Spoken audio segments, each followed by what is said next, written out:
Hello and welcome to your 7th Algebra 2 and Algebra and Trigonometry class. I am your summer online facilitator, favorite math teacher, Mr. Marquez. And today we're continuing with our algebra review for Algebra and Trigonometry and our Algebra 2 course for the Algebra 2 class. Today we're going to talk about solving absolute value equations, and we're only going to have 2 examples. They're very easy.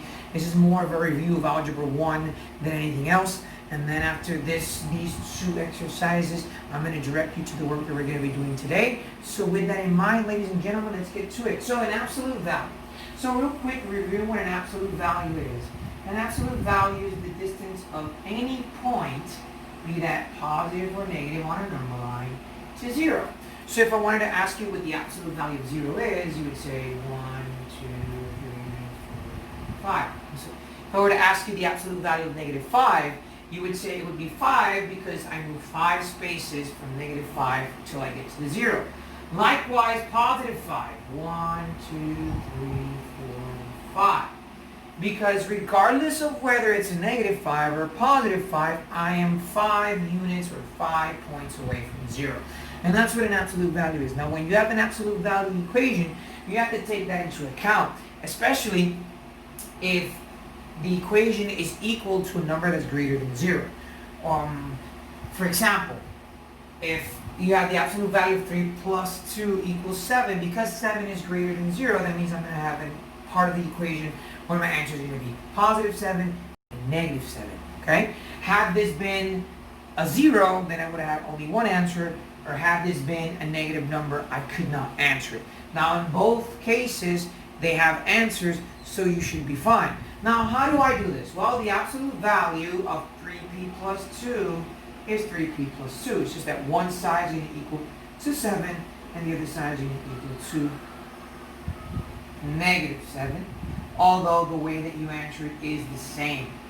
So what I'm going to do here is I'm going to subtract by 2, right? I'm going to subtract by 2. This is going to cancel out. 3p equals 5. I divide by 3.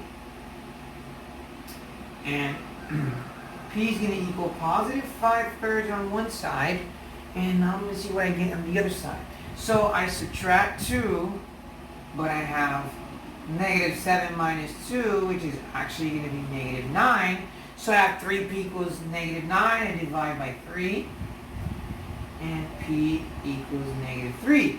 So notice how I have a positive answer and how I have a negative answer, because technically the absolute value of a number of a number can be located either in a negative side of the number line or the positive side. So let's take a look at this one. This one I have variables on both sides, but the process is essentially the same because the value of the variable is larger than 0 because 3r is positive. So I'm going to assume that I have 2 possible answers, a positive answer and a negative answer. Or I might get 2 negative answers. It depends. So to find the value of r, I have to say 8r plus 1 equals 3r, and 8r plus 1 equals negative 3r.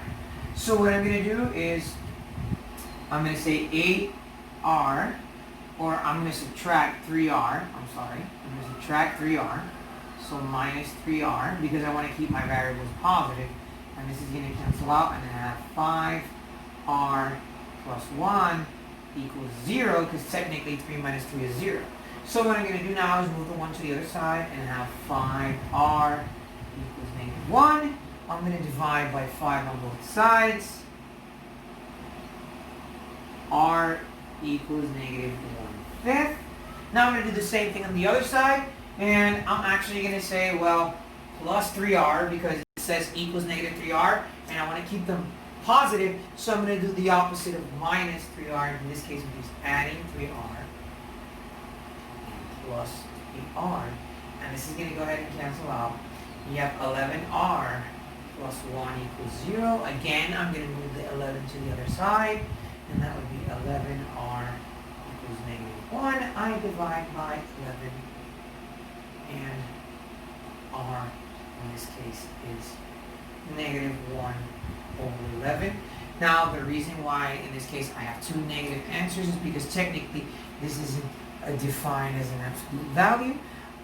But that's it. That's basically how you solve absolute value equations. If you have any questions, you can pause or rewind this video. We will see each other on Thursday in the virtual classroom. And the assignment, you're going to go to the math sharper we've been working on. You're going to go to week 4 and you're going to answer only day 3. There are just 2 problems that you're going to work on there.